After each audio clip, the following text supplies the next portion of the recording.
Cosa c'è di street food più buono di quello di Napoli? Le panelle. Le panelle oggi ve le fa un siciliano a Monet. Io faccio così, accendo già la fiamma, mezzo chilo di farina di ceci, 1, 2 e 50 di acqua. Qua so per noi, per il personale.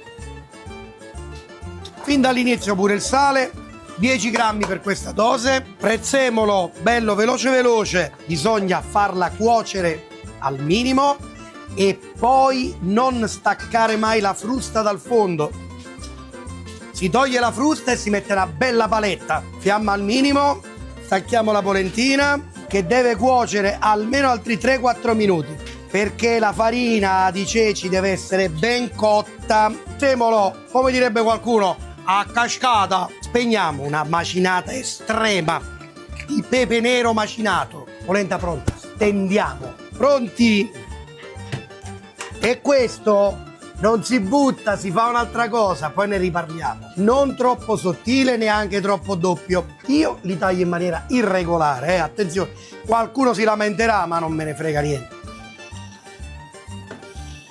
Eccolo qua. 180 gradi e passa l'avarizia. Devono galleggiare nell'olio e poi, non so sto gesto secondo me, che il forchettone che bucano le panelle è una cosa che mi piace tantissimo.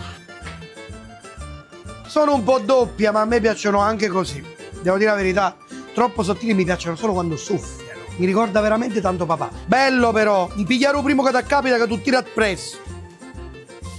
Raga, io le panelle ve le ho fatte. Un altro po' di sale, una bella macinatona di pepe. Chi si è visto, si è visto. Fate bravi! Oh, ma lo dovevo dire io!